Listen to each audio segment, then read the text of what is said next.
얘네 진짜 음. 미쳤구나. 그런데 내가 알던 SM은 아니긴 하네. 기억에 남는 트랙이 사실 없어요.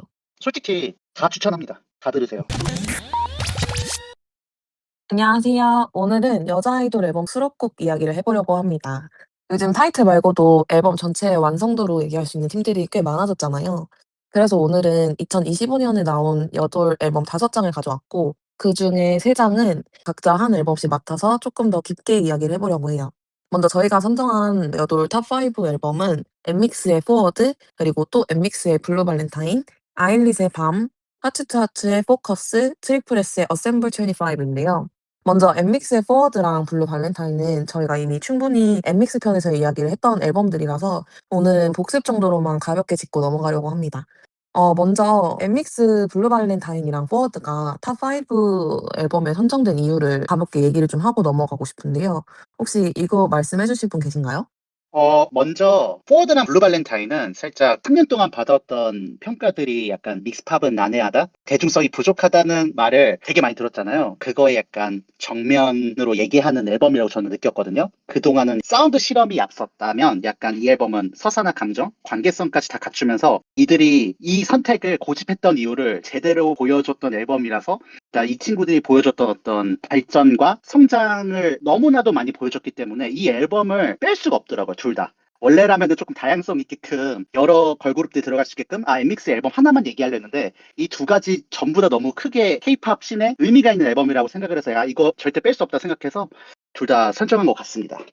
커트 씨는 뭔가 케이팝의 관점에서 이 앨범을 좋게 평가를 했다면 저는 그냥 뭔가 앨범 안에 있는 트랙들이 전체적으로 음악성으로만 따져봐도 되게 좋다고 느꼈고 저는 개인적으로 처음에 딱 듣자마자 좋다라고 느껴지는 곡들을 찾는 게 좀 어렵거든요. 근데 이 앨범은 그런 느낌을 너무 잘 받았던 앨범들이라서 이거 말고 다른 걸 넣기에는 좀 아쉽겠다라는 생각이 들었습니다. 그래서 꼭 넣고 싶었어요.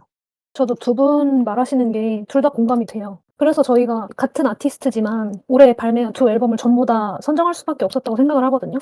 포워드는 이제 케이팝의 음악 역사가 있다고 하면은 그 안에서 음악적으로 되게 의미 있는 그런 앨범인 것 같아서 선정을 하게 된 거고, 블루 발렌타인은 뭔가 케이팝이라는 음악이 퍼포먼스적인 음악으로서 어디까지 대중을 위해서 다양하게 보여줄 수 있는지를 두 앨범이 각자 다른 매력으로 그걸 다 보여준 것 같아서 두 가지를 다 선정할 수밖에 없었던 것 같습니다.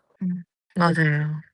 일단 저희가 MX 편에서 각자 좋게 들었던 수록곡이나 트랙들을 얘기했던 걸로 기억하는데 그때 뭔가 말을 못 했지만 지금 와서라도 이 수록곡은 한 번 더 추천을 하고 싶다 아니면은 다뤄보고 싶다 하는 곡이 있으면 한 곡씩 한번 얘기를 해 볼까요?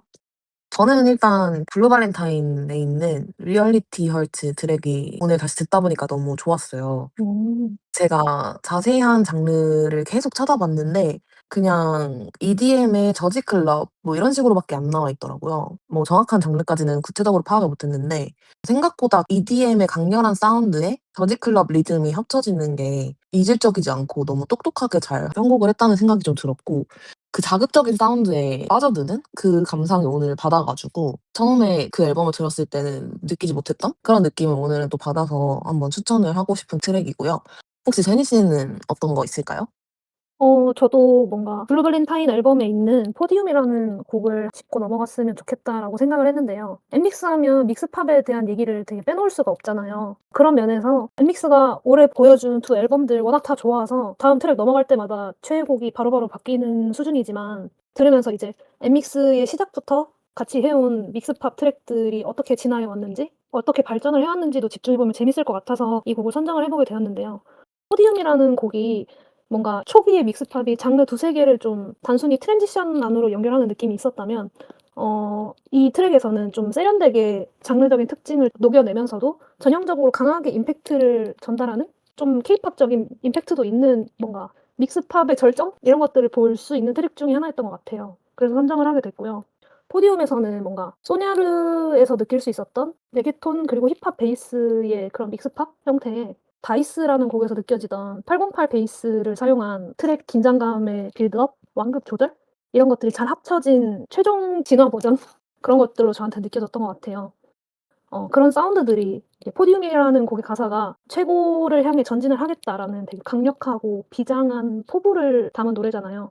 그런 가사가 합쳐져서 후반부의 30초에 진짜 임팩트가 완전 몰아치거든요. 음. 거기를 들으면 자동으로 몰입이 되어서 함께 마음이 웅장해지는 그런 느낌을 받을 수 있는 노래입니다. 음. 그래서 요즘 다들 새해곡 정해서 막 들으시잖아요. 음. 2026년이 약간 적토마의 해인 만큼 질주하고 달리고 이런 거에 잘 어울리는 에너지를 갖고 있는 곡인 것 같아서 저도 이번에 새해곡으로 들었고요. 여러분들도 한번 들어보시면 좋을 것 같아서 추천드리고 싶습니다. 네. 혹시 커트 씨는요? 솔직히 다 추천합니다. 다 들으세요. 이거 노래 하나하나 퀄리티가 너무 높아서 그런데 약간 조명 못 받은 곡들이 있는 것 같아요. 저는 약간 포워드의 골든 레시피? 전 이 노래 듣고 좀 놀랐던 게 사실 힙합 베이스 음악은 너무 케이팝에서 뻔하잖아요. 음. 그런데 이 힙합을 진짜 오랜만에 오케스트라 스트링 들어간 힙합을 들으니까 너무 신선한 거예요. 사실 이러한 방식의 음악들이 2000년대 초반이나 10년도 때 그때는 조금 이런 식의 힙합들을 들을 수가 있었던 걸로 기억하는데 이것을 가져와서 한 거를 듣고 솔직히 조금 놀랐거든요. 그리고 일단 너무 창의적이잖아요. 요즘에 힙합에서 리얼 스트링을 활용한 힙합 음악 솔직히 듣기 좀 어렵거든요. 음. 그래서 오히려 더 컨셉추얼한 느낌도 살리면서 힙합을 뻔하지 않게 할 수 있다를 보여준 것 같아서 사실 이 골든 레시피 이 노래를 조금 조명을 하고 싶었어요. 그리고 블루 발렌타인 같은 경우에는 저번에도 말씀드리긴 했는데 여기에서 가장 좋은 수록곡은 저는 아직도 게임 페이스라고 생각해요. 사실 엠믹스 서사를 보면은 이게 이어지잖아요. 그리고 블루 발렌타인이라는 스테이지 왔는데 엠믹스의 서사가 약간 게임 스테이지를 깨는 듯한 느낌을 보여주는 것 같았어요. 음악조차도. 그래서 조금 이 음악을 들으면서 마치 엠믹스와의 그 여정이 게임 스테이지 안에 우리가 같이 함께 들어간 느낌이 좀 들어서 그러한 뭔가 몰입감을 주는 역할을 했던 요소의 트랙이 전 게임 페이스라고 생각을 하거든요. 실제로 그 노래 가사도 되게 재밌어요. 어떻게 보면은 게임 페이스란 이 표현으로 이 게임에 임하는 자기의 자세를 약간 보여주는 건데 이 표현 자체가 전 되게 참신하다고 생각했거든요. 그리고 무엇보다 이 세계관이 정말 게임 같다라는 몰입감도 같이 줘가지고 개인적으로 게임 페이스 이거 너무 생각보다 많이 중요한 트랙이다라고 생각이 되어서 이 노래를 추천드립니다. 좋아요. 저도 골든 레시피를 너무 좋게 들어서 얘기를 들으니까 너무 반갑네요. 일단 엠믹스 얘기는 여기까지 하고 이제 본격적으로 이제 각자 맡은 앨범들을 얘기를 좀 해 볼게요. 먼저 아일릿의 밤부터 얘기를 해볼 건데요. 저는 아일릿의 I Like You 브랜드 필름을 보고 물론 그 영상은 시놉시스가 있었겠지만 그래도 이제 멤버들이 엉뚱하면서도 좀 진중한 생각을 많이 하는구나라는 생각을 했어요. 아일릿 하면은 아직은 어리고 뭔가 소녀 같은 그런 이미지가 강했었는데 이 친구들이 그래도 자기가 생각하는 바에 대해서 진지한 모습을 보여주는 콘텐츠구나라는 생각을 좀 했었고 그리고 이제 그 EP부터 본격적인 마법소녀 컨셉이 등장을 하기 시작했고요. 그전에 나온 마그네틱이 히트를 치면서 세계관은 없지만 본인들만의 확고한 음악 색깔을 잇는 그런 그룹이라고 생각을 했는데 여기에 마법소녀라는 컨셉이 더해지면서 아일린만의 색깔이 더 확고해진 느낌이 들었거든요. 사실 저는 이 마법소녀라는 컨셉에 처음부터 좀 긍정적이었던 건 아니에요. 예전에 아이브가 한번 이거를 가지고 나왔던 적이 있잖아요. 네. 그런 거에 뭔가 '너무 비슷한 느낌이지 않을까?'라는 생각이 들었는데 아일릿이 보여주는 마법소녀는 약간 다른 뭔가 좀 신선한 느낌이더라고요. 그리고 이 컨셉 키워드를 정말 잘 활용해서 뮤직비디오나 음악에도 활용을 연결을 했다는 느낌도 들었고요. 제가 밤 앨범에서 추천하는 수록곡은 리틀 몬스터인데요. 이게 제가 마법소녀 컨셉을 긍정적으로 평가하게 된 계기였어요. 일단은 리듬이 되게 제 귀에 꽂혔어요. 그 리듬이 뭔가 힙합 음악에 그 플로우를 갖다 쓴 것 같은 느낌이 들더라고요. 정확하게는 이제 부점이랑 싱코페이션 리듬 그런 거를 반복하면서 곡의 전반적인 플로우를 계속 이끌어갔고 제일 기억에 남는 거는 인제 인트로에서 로우파이한 신스를 썼더라고요. 네, 몇 년 전에 로우파이 음악이 되게 유행을 했었잖아요. 네. 그것도 그렇고 이제 케이팝 씬에서는 사실 잘 보이지 않는 문법이라서 되게 신선하면서 반가웠고 근데 이 EP 타이틀인 빌려온 고양이는 처음에 이제 릴리즈 됐을 때 막 뭔가 시작부터 엄청 시네마틱한 스트링으로 시작을 하는데 벌스에서는 제가 느끼기엔 코드 탑노트랑 탑라인이랑 일부러 좀 텐션이나 뭐 이런 것들을 부딪히게 주면서 불협화음이 나는 듯한 그런 느낌을 받았었고 그리고 또 프리코러스인가 코러스가 시작되면서는 또 안정적으로 퍼포먼스 전형적인 그 케이팝의 음악이 시작되면서 그때 들었던 생각이 하고 싶은 게 너무 많았는데 그 모든 거를 한 곡에 다 때려 넣은 느낌이라서 좀 의문이 들었던 곡이거든요. 제가 막 그런 소스들이 이어지니까 자꾸 과부하가 오더라고요. 근데 이번에 준비하면서 이제 전체 트랙을 쭉 돌려보니까 트랙 간의 유기성도 좋았고 제일 중요한 거는 이제 아일릿의 색깔이 더 확실하게 정립됐다는 생각이 드는 앨범이어서 결국은 좋게 평가를 하게 됐고요. 빌려온 고양이에서도 제가 제일 낯설게 느꼈던 그 벌스 파트가 결국 제일 중독이 되더라고요. 근데 이제 마지막 트랙인 밤소풍은 듣다 보니까 소방차가 떠올랐는데 저만 그랬나요? 저도 그랬어요. 저도 그랬어요. 그쵸. 묘하게 이제 듣자마자 '이거 약간 노스텔지어를 노렸나?' 하면서 이제 듣는데 소방차가 떠오르기 전부터 그 소방차의 가사가 먼저 생각이 나면서 음. 그 곡이 이제 떠올라서 좀 재밌었던 기억이 납니다. 아, 약간 노린 것 같아요. 음. 소방차 느낌이 너무 많이 나긴 하는데, 근데 그게 별로라기보다는 되게 재밌는 요소? 맞아요. 이런 레퍼런스를 잘 활용해서 약간 아일릿을 처음 접하신 분들도 되게 뭔가 재밌네? 이럴 만한 요소의 음악이었던 것 같아요. 맞아요. 그리고 전체적인 트랙을 봤을 때 굉장히 트랙들이 다 그림이 그려지는 곡들이라고 할까요? 뭔가 트랙마다 이미지가 확고한 느낌이 들어서 앨범 자체가 시리즈물처럼 느껴졌다 해야 될까요? 그런 느낌도 저는 좀 있었고 젤리아스 같은 경우에는 나중에 소피 파워스랑 콜라보를 해 가지고 낼 정도로 좀 곡을 밀어주는 느낌도 받았고 그다음에 나왔던 Not Cute Anymor도 결국 제목이랑 반대되는 귀여운 레게 리듬과 귀여운 사운드로 이제 '아일릿이 메시지를 전하는 방법은 이런 거구나.' 하고 또 한 번 생각하게 됐습니다. 어, 근데 궁금한 거 있어요. 개인적으로 젤리어스 트랙에 대해서 얘기하고 싶은 게 좀 있는데, 네. 저는 빌려온 고양이는 약간 퓨처 펑크였고, 그리고 사실 젤리어스도 저는 약간 일본풍을 느꼈거든요. 보컬로이드 느낌? 네. 그러니까 완전 보컬로이드 느낌으로 해서 일본 틱하게까지 가진 않았는데 그러한 뉘앙스를 가져오는 것들을 통해서 약간 아일리 음악에 일본 향이 많이 첨가되고 있다라는 느낌을 저는 조금 받긴 했는데 이거에 대해서 네. 약간 벨라 씨는 어떻게 생각하는지가 좀 궁금했어요. 저는 처음부터 엄청 많이 느꼈어요. 마그네틱이나 이런 거 되게 플러그 앤 비 사운드로 가져왔었잖아요. 네. 근데 저한테는 그런 플러그 앤 비 사운드도 묘하게 더 일본스러운 일본의 약간 보컬로이드 음악이나 오락실 가면 많이 들리는 그 사운드 같은 거 있잖아요. 음. 그런 느낌을 받았어서 저는 아일릿 하면은 일본 뉘앙스를 되게 많이 느꼈고 음악뿐만 아니라 뭔가 컨셉이나 비주얼 같은 것도 일본풍의 영향을 좀 많이 받았다고 생각을 좀 했었거든요. 음, 음. 네. 그렇습니다. 그랬군요. 네. 네. 근데 사실 그냥 넘어가기 아쉬워서 웁스 같은 트랙은 너무 약간 안 짚고 넘어가기 좀 아쉬운 노래였어요. 네. 저는 개인적으로 아일리시라는 그룹이 사실 좀 되게 대중성에 좀 치중되어 있는 방향성을 갖다고 생각하거든요. 네. 초반에. 네. 아무래도 마그네틱이 잘 뜨고 했으니까 그때 이후로 뭔가 후키한 느낌의 노래들로 해가지고 약간 플레이리스트에도 올라가고 그리고 무엇보다 소셜 미디어에서 사람들이 따라칠 수 있는 그런 어떤 바이럴이 약간 키워드였던 그룹이었던 걸로 기억하거든요. 그러다 보니까 사람들이 아일리스 소비할 때 너무 약간 후키한 음악을 가진 그룹이다라는 정도의 인식이 너무 강했었던 것 같은데 음. 저는 이 앨범이 조금 더 특별했던 거는 아일릿이 공연을 할 수 있겠구나. 음. 물론 공연을 할 수 있겠지만 제 말은 여태까지 나왔던 노래들은 살짝 대중들을 위한 그리고 좀 들리는 음악 그리고 사람들이 많이 소비할 수 있는 음악에 좀 치중되어 있었던 그룹이라서 사실 아일릿이 라이브를 한다라는 개념이 잘 그려지지가 않았다가 옵스란 노래 듣고서 아일릿이 역량이 있구나. 약간 그러한 트랙이어서 이제 아일릿이라고 생각하면 약간 좀 보여지는 이미지나 이런 것들로만 소비되었던 그룹으로 생각했는데 이 친구들이 노래를 할 수 있구나. 저는 그런 생각이 드는 트랙이었는데 심지어 노래가 너무 좋았어요. 그러니까 펑크팝이었잖아요. 네. 네. 그런 근본 있는 장르를 했는데 약간 아일릿만의 스타일대로 불렀어요. 심지어 그쵸? 맞아요. 네. 네. 저는 그 부분이 되게 듣기 좋게 들렸어요. 약간 기성세대 하던 느낌으로다가 노래를 소화한 게 아니라 아일릿 같은 소녀소녀스럽게 이거를 소화하는 걸 들었을 때 꽤나 어울린다라는 생각이 들어서 개인적으로 옵스라는 수록곡을 좀 짚고 넘어가고 싶긴 했어요.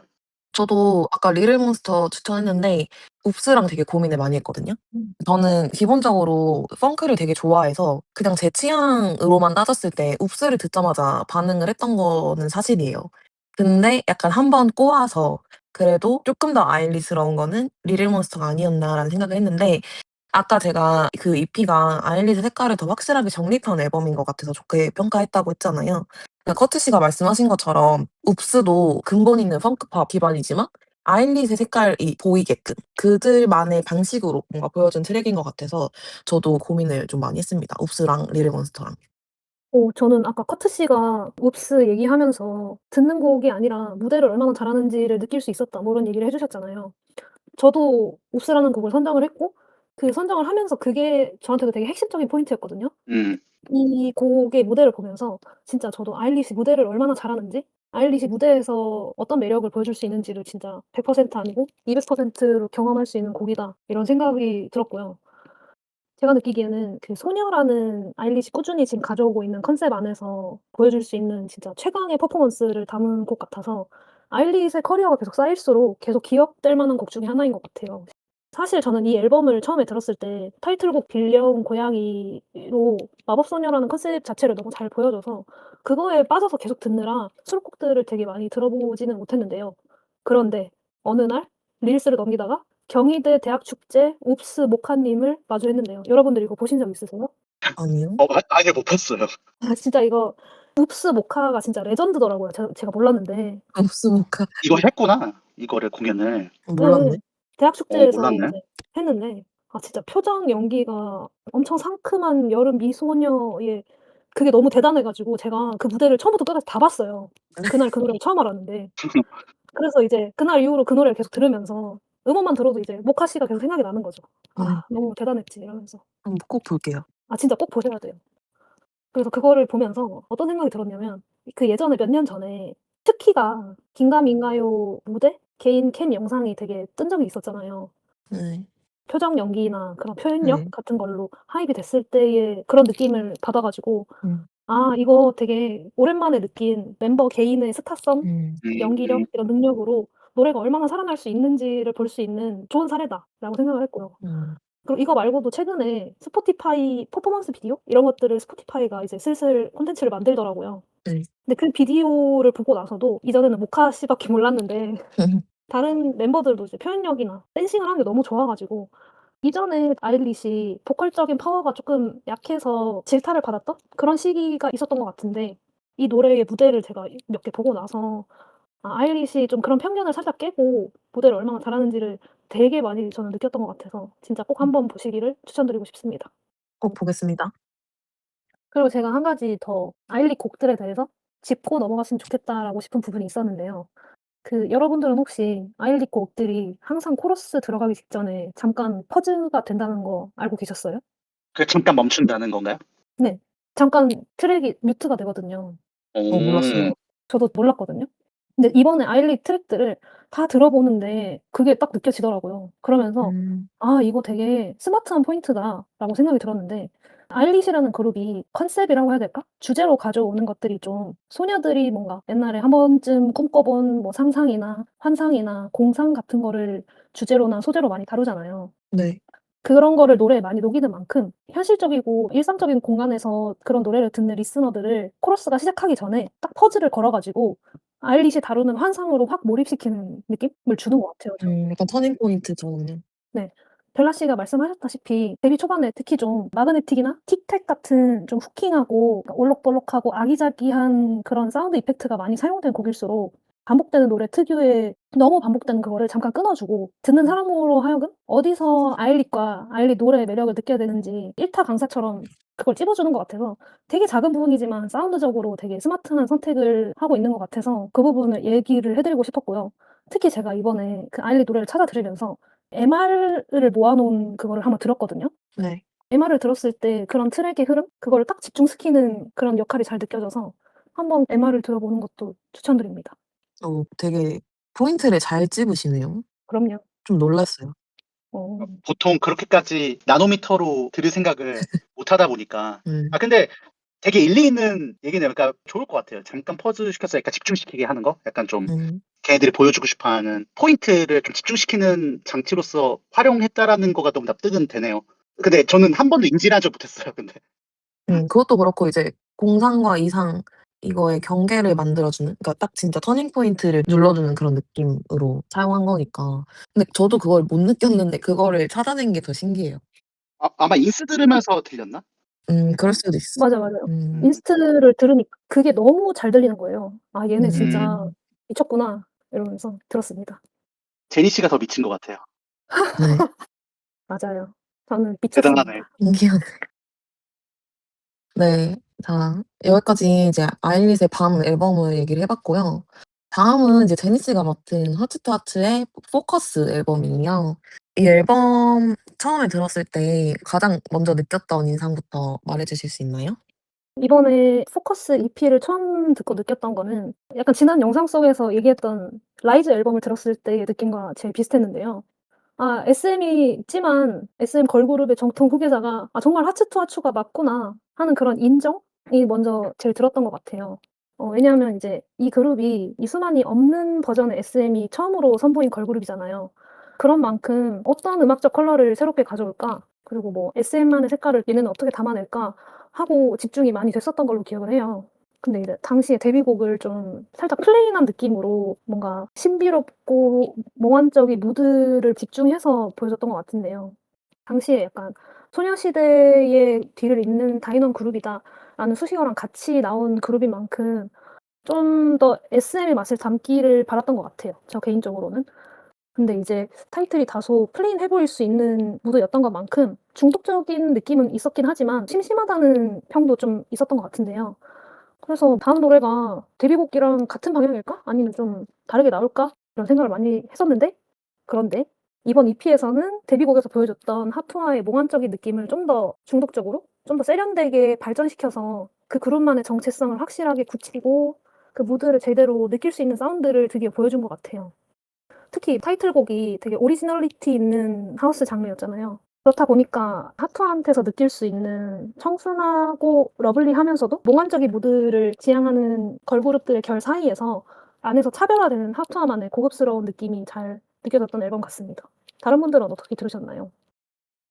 아, 제니 씨가 어떤 하투아만의 고급미라고 하셨는데, 네. 하투아의 고급미가 키워드라고 생각하시나요? 궁금해서. 근데 확실히 고급미라는 게 키워드화 되진 않았을 것 같은데 굉장히 정제된 느낌? 정제된 단정함? 그것이 키워드일 것 같기는 해요. 거기서 이제 사람들이 세련됨, 고급스러움 이런 거를 느끼는 것 같고요. 약간 이러한 생각이 조금 들었어요. SM의 수장이 바뀌고 나서의 그분의 취향이 느껴지는 느낌이었다가 더 정확한 것 같아요. 그러니까 이런 아. 고급미라는 거가 SM이 추구했던 방향성이었나? 저는 오히려 SM이 과감한 컨셉추얼한 것들을 되게 많이 시도를 하고 사실 음악적으로 되게 실험적이고 어떻게 보면 선구적인 모습들을 아이돌판에 많이 가져왔다고 저는 생각을 하거든요, 개인적으로. 그런데 그거에 비하면은 아주 덜 과감하고 약간 SM의 레거시가 맞나? 약간 이 생각이 조금 전 많이 들었던 것 같아요, 개인적으로. 그러니까 이걸 음. 어떤 비판을 한다는 게 아니라 너무 SM이 이수만 시절과 아닌 시절이 이게 너무 다른 느낌이에요, 음악이. 그래서 요즘 SM은 제가 알던 SM하고는 상당히 상반된 느낌이어서 그래서 오히려 하투아 앨범을 들었을 때 되게 새롭다고 느꼈어요. 오히려 SM스럽지 않은 느낌을 전 오히려 느꼈거든요, 저는. 음. 근데 저 이번에 선정한 앨범이랑 별개 얘긴데 네. 데뷔곡 더 체이스에 대해서 얘기를 좀 해 보고 싶은데 두 분은 어떻게 들으셨어요? 그것도 약간 이제 아까 커트 씨가 말씀하신 이수만 선생님이 계실 때와 안 계실 때의 그런 모먼트가 갈리는 시점이라고 그때부터 확실히 느끼셨는지 궁금해요. 저는 완전히 느꼈어요. 보통 SM에서 신인 그룹이 나온다 하면 어떤 걸 가져와 줄까의 기대감이 엄청 컸는데 그래서 당연히 처음에 데뷔를 했을 때 엄청 기대를 하고 들었는데 왜 이렇게 슴슴하지? 그리고 후렴 부분 어디지? 음. 왜냐하면 SM은 그러니까 이수만 선생님의 특징인지 모르겠는데 이 퍼포먼스를 보여줘야 된다라는 생각이 강하신 분이세요. 제가 볼 때 이수만 선생님의 스타일은 맞아요. 이번에 중국에서 나왔던 A2O 메이 같은 경우도 봤을 때 그런데 이거는 전혀 그 느낌이 없는 거예요. 오히려 퍼포먼스를 너무 덜 생각한 노래가 나오니까 이거 다른 방향성인데? 이게 너무 컸어요, 사실. 그래서 적응을 못했어요. 처음에 신인 걸그룹을 했을 때. 그러니까 노래가 좋고 나쁜 걸 떠나서. 그래서 당황했던 기억이 있었는데, 그 노래는 납득이 돼요. 오케이. 이런 방향성, 그리고 무드 기반 리스닝을 완전히 받아들인, 그러니까 트렌드를 온전히 받아들인 형태로 냈구나. 그런데 내가 알던 SM은 아니긴 하네. 이게 제 첫인상이었던 것 같아요. 음. 저는 그 곡 되게 좋게 들었잖아요 또. 맞아. 계속 저만 자꾸 반대되는 것 같아서 좀 그런데 제 주변 사람들도 "훅이 어딘지 모르겠다." 이런 얘기를 정말 많이 하셨고 "곡이 기억에 남지 않는다." 이런 얘기를 많이 하셨는데 저는 완벽하게 반대였거든요. 음, 그러니까 보통 코러스, 훅, 사비 뭐 이렇게 하면은 당연히 벌스보다 터져야 되고 뭔가 클라이막스에 절정이 있어야 되고 이런 정형화된 공식이 있잖아요. 근데 더 체이스는 오히려 코러스가 시작되면서 더 미니멀해지고 뭔가 트랙이 좀 뮤트가 되는 느낌? 음. 그러다 보니까 '훅이 어딘지 모르겠다.'라는 생각을 하신 분들이 많은 것 같은데 저는 그런 곡의 진행 방식이 더 신선했고 그냥 멜로디가 뚜렷하게 있다기보다는 거의 챈트식으로 그냥 툭툭 뱉는 라인이었잖아요. 그게 저는 너무 중독성 있게 느껴지더라고요. 그래서 저는 막 계속 머릿속에서 맴도는데 '도대체 뭐가 훅이 없다는 거지?'라는 생각을 항상 했었던 것 같아요, 그 당시에. 물론 이수만 선생님의 스타일은 퍼포먼스를 중요하게 생각해서 꼭 보여줘야 되고 앞에 내세워야 된다는 그런 게 있지만 다른 어떤 관점으로 봤을 때 좀 신선하다고 느꼈던 게 퍼포먼스를 보여주기에는 뭐라 해야 될까요? 몸집이 작은 파트여도 그래도 안무와 너무 궁합이 잘 맞는다고 느꼈어 가지고 전 되게 좋게 들었던 기억이 납니다. 근데 음악적으로 납득이 안 됐다라는 얘기는 정말 아니고요. 네. 그러니까 충분히 이런 방식이 있어 왔고, 그리고 되게 트렌디한 선택을 했다고 생각을 해요. 근데 제가 그냥 기대했었던 거는 이수만 선생님식의 스타일을 기대하고 들었는데, 그게 아니어서 어떻게 보면은 제가 알고 있던 SM의 강한 편견이 먼저 작용해서 그게 없으니까 그렇게 더 느꼈던 것 같아요. 그런데 음. 이 음악을 이제 SM이란 것을 지우고 이 음악 자체 들었을 때는 너무 납득이 가는 트랙이에요. 나쁘다고 음. 생각하지 않아요, 절대로. 오히려 되게 백색 소음처럼 오랫동안 들을 수 있는 음악? 그리고 약간 파투아 음악이 특징이 약간 전 그런 것 같아요. 계속 들을 수 있는 음악 같아요. 귀가 맞아요. 피로하지 않게. 그게 제가 생각하는 파투아의 포인트 같아요. 뭔가 인원이 많잖아요. 네. 그래서 저도 자연스럽게 소녀시대를 음, 떠올리게 됐는데 인원이 많다는 점 빼고는 소녀시대랑 오버랩되는 부분이 그렇게 많진 않은 것 같아요 사실. 그렇지 맞아요, 않나요? 맞아요. 왜냐면 소녀시대 음악은 특이했거든요. 맞아요. 특이하고 엄청 후킹했고 그 당시에 소녀시대가 하는 모든 것들이 너무 센세이션했잖아요. 맞죠? 근데 저는 약간 하투아가 너무 애기애기 같은 이미지가 강해요. 원래 아일릿도 '아 너무 어린애들 데뷔시킨 거 아닌가?' 약간 이런 이미지가 있었는데 하투아는 더 하더라고요. 그래서 더 처음에는 이제 인원이 많다고 하니까 소녀시대를 생각했는데 소녀시대는 아무리 소녀여도 그 성숙한 모습이 좀 있었거든요. 그렇죠. 물론 데뷔 초 때는 어렸지만. 근데 그런 거랑은 전혀 다른 느낌이라서 약간 또 당황을 했고 그러던 와중에 이제 포커스가 굉장히 좋은 어떤 트랙을 가지고 포커스라는 좋은 트랙을 가지고 나오면서 '어린 모습의 그런 이미지를 벗어나려고 하는 건가?' 하는데 프리티 플리즈에서 다시 한번 쪼끔 실망을 했지만 나머지 수록곡 중에 좋은 것들이 많았던 기억이 나는데 데니 씨 이어서 수록곡 어떤 거 추천하시는지 말씀해 주시겠어요?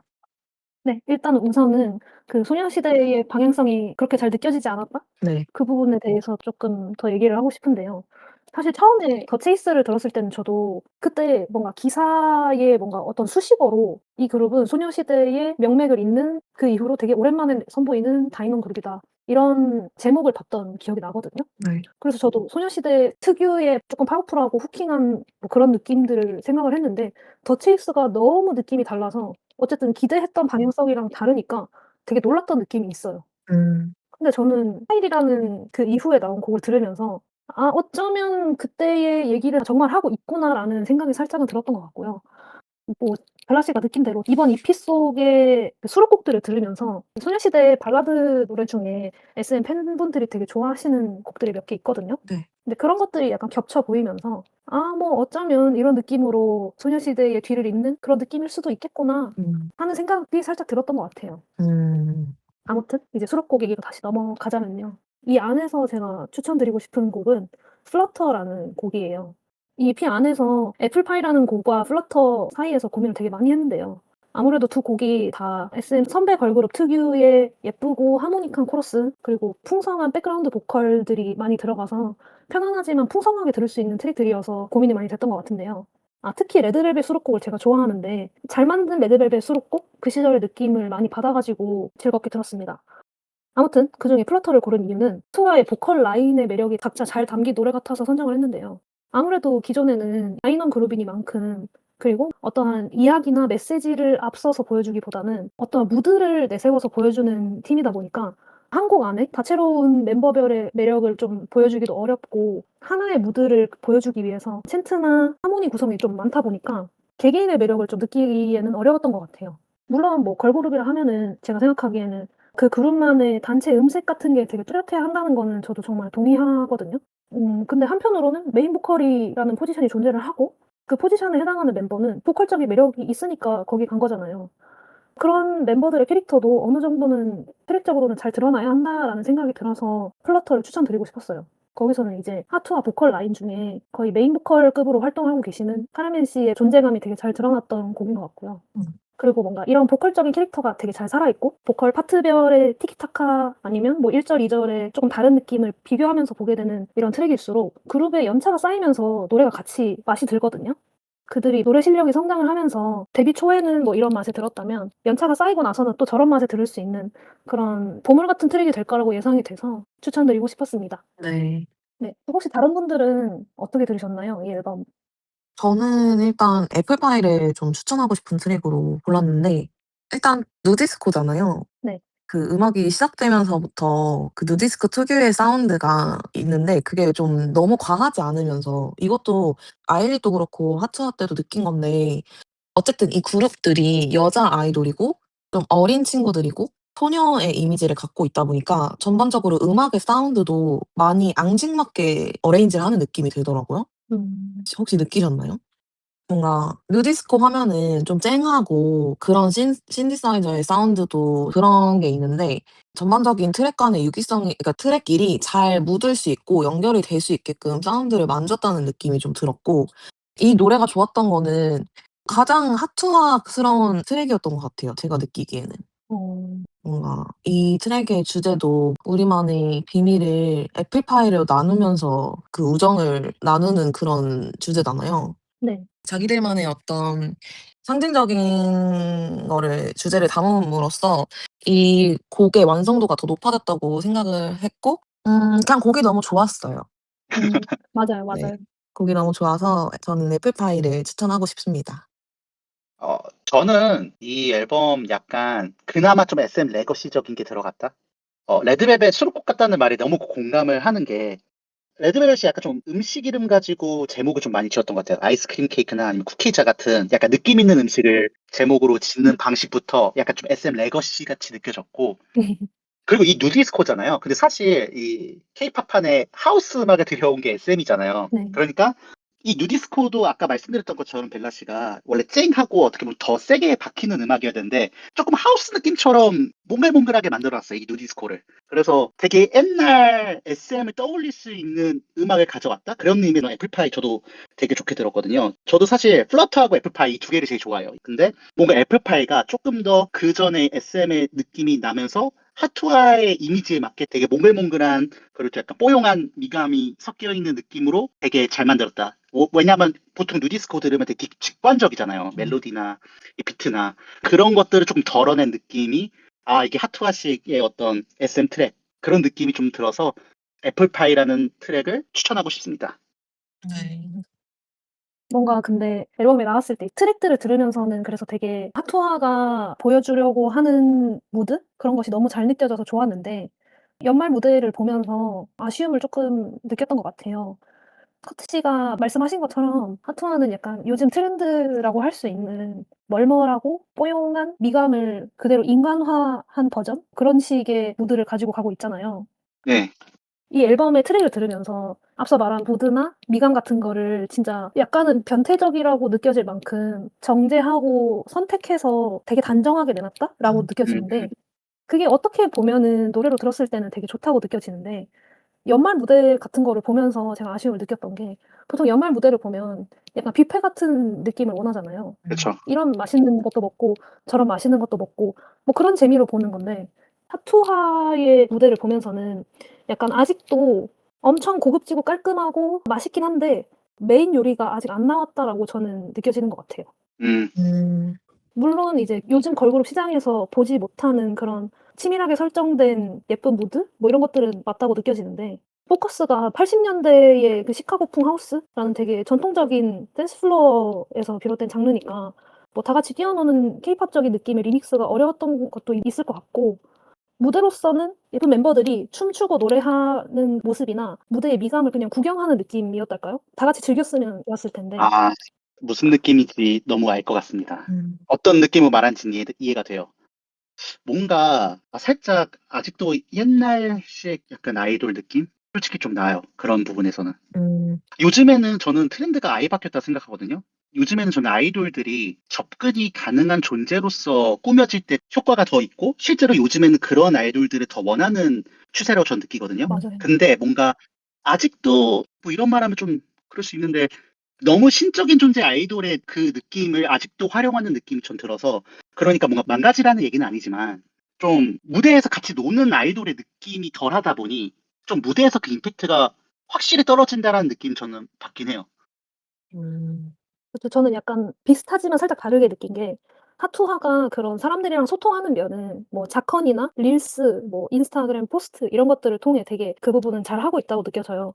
근데 이제 말씀하셨다시피 무대에서도 이제는 방송에 나올 정도로 무대를 할 거면 그 MMA에 나오는 약간 제니처럼 뭔가 압도적인 완성도나 스케일, 몰입감 이런 걸로 구경을 할 거면 그런 식으로 압살하는 느낌을 원하는 것 같고 그게 아니라면 관객들이랑 가수들이 같이 소통하면서 즐길 수 있는 그런 분위기를 저는 원한다고 생각을 하거든요. 네. 그쵸? 근데 하투하는 이제 그런 스케일을 보여주기에는 아직 노래가 부족하기도 하니까 좀 다 같이 뛰어노는 느낌? 좀 즐길 수 있는 느낌이었으면 더 좋았겠다라는 생각이 자꾸 드는 것 같아요. 음, 근데 연말 무대를 다들 보셨는지 모르겠는데 그래서 하투아가 더 체이스나 포커스 말고도 애니모션이라는 옛날에 애니콜 핸드폰 광고에 나온 노래 소원을 말해봐 아니면 에스파의 곡들을 함께 연말 무대에 세우면서 기존 케이팝들이 더 함께 즐길 수 있는 방향을 조금 보여주려고 했던 것 같아요.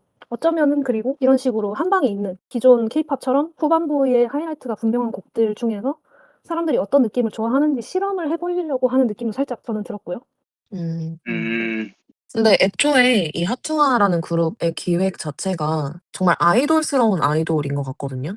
음. 그러다 보니까 예쁜 모습을 최대한으로 보여주고 싶고 멤버들이 끼 부리는 모습, 그러니까 그 끼 부리는 게 정말 아이돌로서의 자기가 가진 끼를 무대에서 방출하는 모습을 최대한 보여주는 쪽으로 하는 것 같은데 이제 제니 씨가 아쉬워하는 것도 이해가 되는 게 음방이나 이런 데에서는 최대한 무대를 더 돋보이게끔 하는 게 좋지만 뭐 연말 무대나 이런 데는 특별한 무대인 만큼 쪼끔 더 무대를 더 즐기는 모습을 보여주는 걸 원하는 팬들도 많잖아요. 쪼끔 다른 모습을 보여줄 수 있으니까.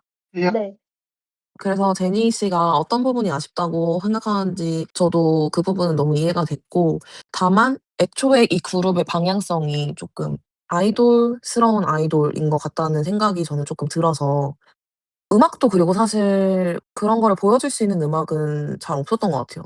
그렇지 않나요? 그치. 그러니까 뭔가를 무대를 다 더 잘 즐길 수 있는 음악을 아직 가지지 않아서 앞으로 어떤 식의 음악을 또 가지고 나올지도 더 궁금해지는 팀인 것 같습니다. 맞아요.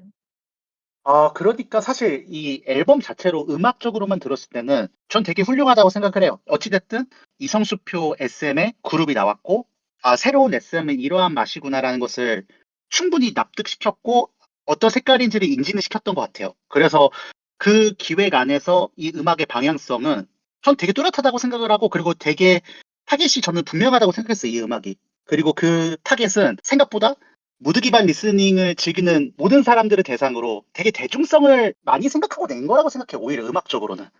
그리고 이 추구하는 어떤 고급미나 이런 것들이, 이성수표 SM은 이런 걸 더 추구하는구나. 그리고 실제로 약간 이상한 가사들도 사실 많았었잖아요, SM 때는. 음. 그쵸. 옛날에 FX나 레드벨벳이나 어떻게 보면 되게 캐치한 가사들도 많았는데, 이성수표 SM 이후로부터는 조금 그런 것들은 전 거의 없어졌다고 보거든요. 그래서 그 스타일의 걸그룹을 가져왔고, 그리고 납득은 됐다.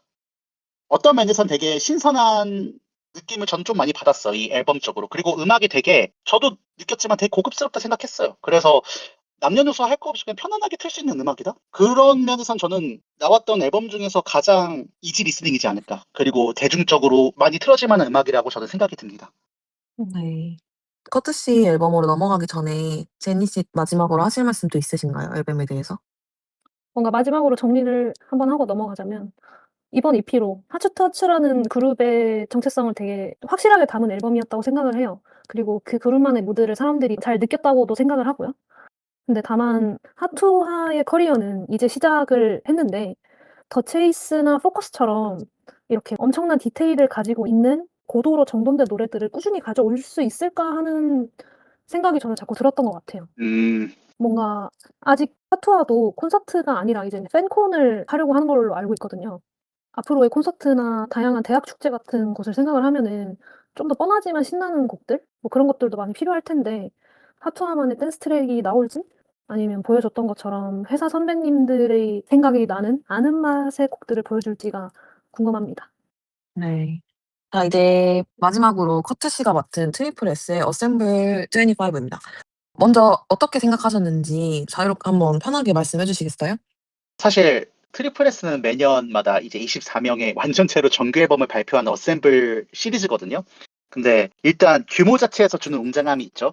그리고 이 팀의 시스템도 굉장히 독특해요. 사실 뭐 이 팀 말고도 그냥 회사 시스템이 일단 앨범 타이틀곡은 10유로 투표로 결정이 되고 그리고 NFT 포토카드를 판매하면은 이게 멤버들에게 개별 정산으로 되는 구조라는 걸로 제가 알고 있거든요. 근데 그 NFT 사실 되게 어렵잖아요. 그 익숙하지 않은 사람들이 더 많을 텐데 저도 NFT에 대한 개념이 잘 없어서 그런데 살짝 가볍게 설명 먼저 해 주실 수 있나요?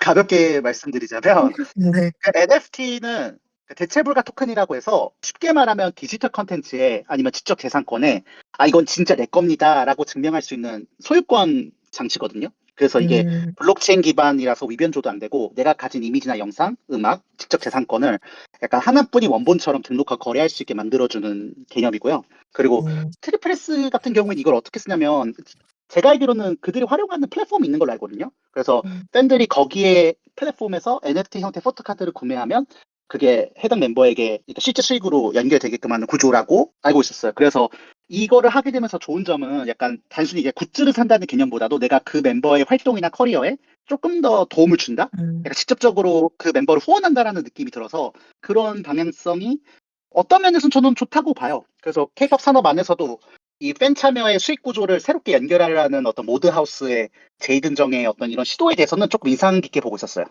오. 되게 어려운 개념이라고 생각을 했는데 이렇게 설명을 해 주시니까 쉽게 이해가 됐네요. 왜냐면 익숙하진 않으니까 사실 NFT로 이런 거 많이 안 하니까요. 케이팝 그룹들이. 근데 뭔가 24 명의 포토카드나 굿즈를 전부 모으는 팬이 있을까요? 좀 무리일 것 같은데. 그 애정을 24명에게 고루 줄 수 있는 것부터가 저는 궁금하긴 해요. 그러니까 그게 가능한지. 그쵸. 그러니까 예, 그냥 그 안에서 이제 어쨌든 갈릴 것 같아요. 메인 어떤 멤버로 나뉠 수도 있고 아니면 어떤 유닛으로 나뉠 수도 있고.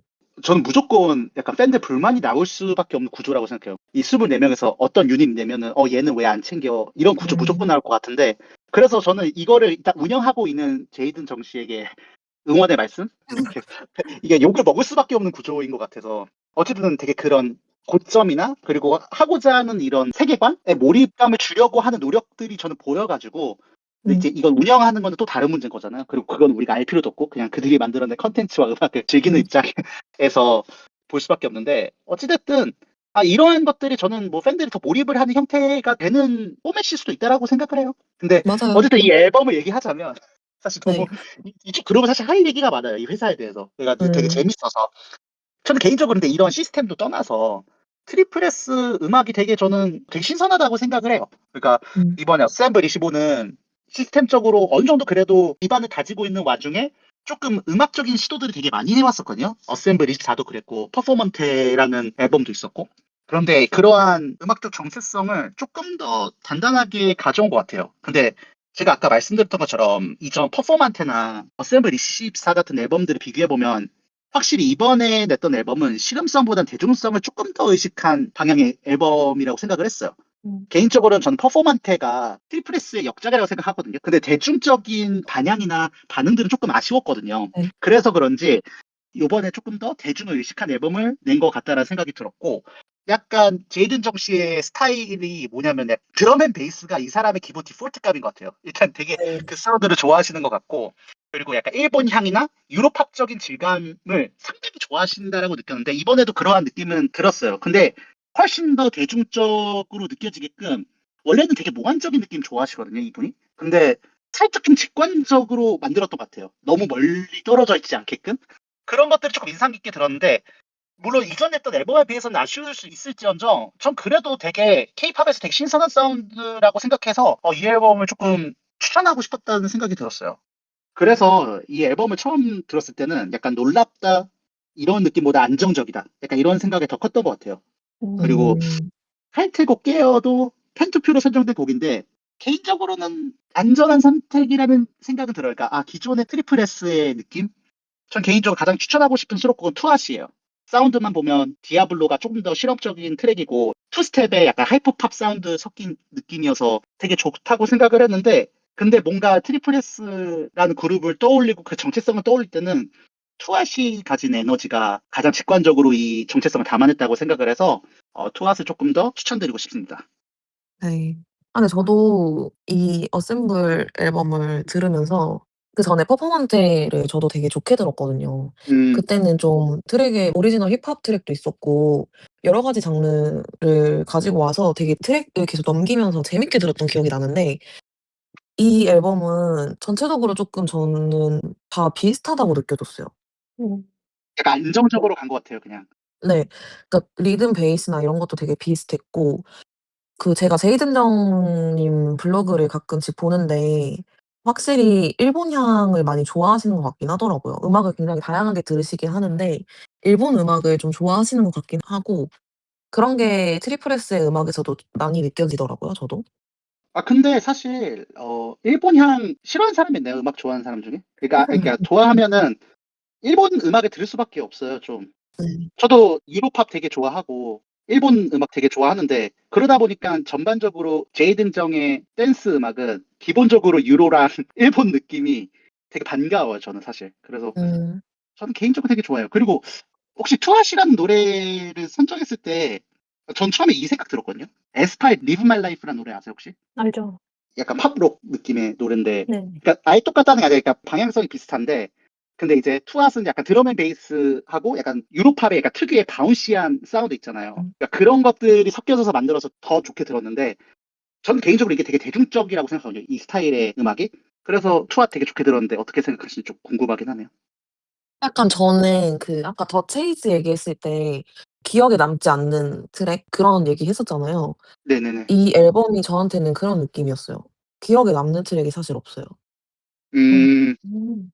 그러니까 하나하나 다 해부를 해서 들었을 때 이 앨범이 좋게 평가될 만한 앨범이라는 거에 대한 생각은 변하지 않지만 그런 앨범 전체적인 걸 떠나서 트랙들끼리 봤을 때 커트 씨가 말씀하신 대로 대중적인 방향성을 너무 지향한 게 느껴지다 보니까 전체적으로 봤을 땐 좋은데 뭐 하나 명확하게 딱 추천하기엔 쪼끔 애매한 그런 느낌이라서 음, 네. 제니 씨는요? 저도 투핫이라는 곡이 뭐 에스파의 Live My Life에서도 느껴지듯이 치어풀한 느낌의 노래? 이런 노래들이 괜찮긴 하지만 저에게는 막 걸그룹들에게서 우선적으로 보고 싶은 포인트는 아니었던 것 같아요. 음. 오히려 제가 생각하기에 트리플 S는 그 어셈블 24의 타이틀곡인 걸스 네버 다이 그 곡으로 인기를 얻었잖아요. 네. 그쵸. 그 곡에서 서울 소녀의 모습들을 담은 정체성을 보여줬던 것처럼 트리플 S만의 활발하면서도 삭막한 도시 속에 있는 소녀들의 입체적인 삶, 또 감정 이런 것들을 쪼끔 우울한 면까지 솔직하게 담아서 이 그룹이 좋았다라고 평가를 받은 만큼 이번 앨범도 그런 쪽을 담으려고 했던 것 같아요. 그래서 더 마이너하게 갔었으면 좋겠다라는 생각을 했던 거예요. 제가 이 앨범에 조금 아쉬운 소리 하자면 대중적인 지향점이 오히려 이 트리플 S가 가진 어떻게 보면 현실적인 소녀의 모습? 그러니까 지금 현 상황이 되게 우울하잖아요. 그런 것들을 더 담기에는 조금 마이너하게 갔었으면 좋았다 생각하거든요, 개인적으로. 아. 그리고 오히려 이 앨범이 대중적인 방향성을 가졌다 해서 갑자기 이걸로 200만 장 팔 거 아니잖아요. 그러니까 트리플 S는 오히려 그런 컨셉이기 때문에 더 그 정체성을 굳히는 느낌의 음반을 더 내줬으면 하는데 살짝 제가 느낄 때 퍼포먼테로 인한 후유증 때문인지 대중이 의식하는 느낌으로 약간 음반이 제작된 것 같아요. 그래도 전 좋거든요. 근데 개인적으로 이 트리플 S 음악과 제이든 정의 약간의 팬으로서 조금 더 그냥 과감하게 했어도 더 좋지 않았을까? 이런 생각은 들긴 했어요. 어떤 느낌인지 확실히 이해됐어요. 안정적이라고 했던 그 말이 진짜 이해가 되고 그 걸스 네버 다이의 성공 이후로 다시 단체 앨범을 다시 낸 거니까 음, 뭔가 그런 연계된 메시지를 선보이고 싶었던 것 같아요. 정규 앨범이다 보니까. 음, 음. 그 메시지에 집중을 해 가지고 우울한 감정을 노래를 하지만 그러면서도 되게 긍정적인 방향으로 마무리가 되잖아요. 같이 연대를 해 주든 응원을 해 주든 이런 방식으로요. 그쵸. 그래서 우울한 주제를 다루면서도 긍정적인 방향으로 마무리를 해야 되다 보니까 그런 무드를 다루기에 제이든 정 씨만의 필승법이 드럼 앤 베이스였던 것 같아요. 그래서 유독 저도 이 앨범에서 드럼 앤 베이스를 많이 썼다라는 느낌을 받기도 했고요. 벨라 씨가 느꼈던 것처럼 트랙이 조금 비슷하다라는 느낌이 들기도 했고요. 그러니까 제이든 정식 케이팝이에요. 드럼 앤 베이스는 살짝 이분의 맞아요. 그래서 약간 이 앨범을 다 들으면서 아 이거 제이든 정 씨가 그리고 싶어 하는 소녀의 모습이 뭔가 딱 정해져 있고 그거를 그리기 위한 사운드적인 메소드도 그분만의 필승법이 뭔가 있는데 그 메시지에 집중해서 그거를 다 막 보여주고 싶어 하다 보니까 그 본인만의 필승법을 되게 많이 넣으신 것 같다라는 생각이 저는 많이 들더라고요. 근데 너무 다 때려 넣었어요. 좀 나눠도 됐을 것 같은데. 퍼포먼테 같은 거 안 되나요? 그니까, 그 진짜 좋은데. 그니까요. 그거 진짜 좋았는데. 다시 나올 수 있겠죠, 아마. 에휴, 네, 아무튼. 이렇게 각자 맡은 앨범들을 다 한 번씩 다뤄봤는데, 혹시 못하신 말씀이나 또 하고 싶으신 말씀 있으신 분 계신가요? 저 트리플 S 앨범에서 네. 그 얘기했으면 좋겠는 게 하나 있는 것 같아서 말하고 싶은데요. 수록곡 중에 디아블로라는 거 진짜 제가 추천드리고 싶어요. 저도 얘기하긴 했는데 맞아요. 아 그쵸.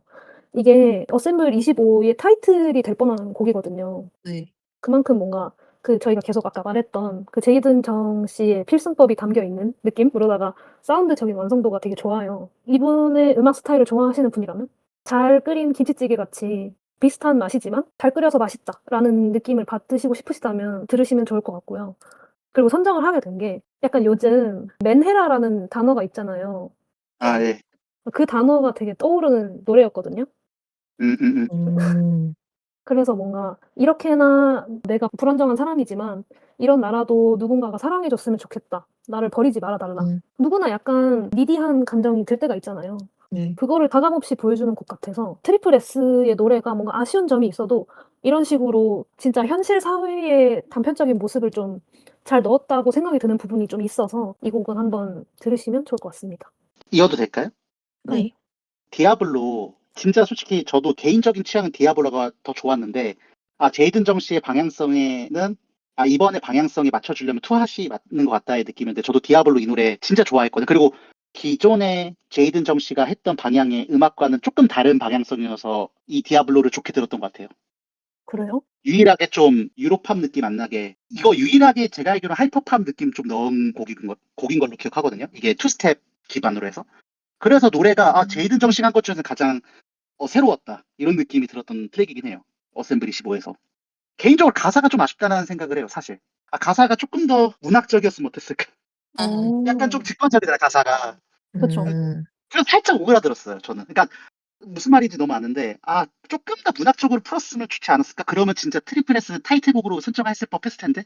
살짝 저는 그 아쉬움 하나 때문에 약간 타이틀급으로 밀지 못했던 것 같다는 생각 들었어요, 저는. 특이하네요. 저는 오히려 그 제이든 정 씨가 좋아하는 레퍼토리가 한 몇 개 있다고 느껴지는데 그중에 하나 드럼 앤 베이스를 필두로 가지고 가는 주로 트리플 S의 곡에서 자주 나오는 그쵸. 그런 김치찌개의 변주 하나라고 생각을 했거든요. 음, 그래서 음. 새롭게 느꼈다기보다는 아는 맛에 잘 만든 곡이다라고 생각을 했던 것 같아요. 재밌다. 그리고 뭔가 저희 이렇게 다 같이 걸그룹에 대해서 막 얘기를 했잖아요. 네. 특히 엠믹스 다음으로 이제 아일리시랑 하투하랑 트리플 S라는 뭔가 소녀한 모습을 다들 보여주고 있는 그룹들을 얘기를 하면서 제가 느낀 건데 요즘 다시 예전에 3세대 시절에 트와이스, 여자친구, 러블리즈 같은 청순 그룹들이 있었다가 한동안 없었잖아요. 그 네. 이후로 이제 오늘 얘기했던 이 세 그룹들이 약간 그런 청순 계보를 잇는 뭔가 소녀스러운 모습을 각자 보여주려고 하는 것 같다는 생각이 좀 들었어요.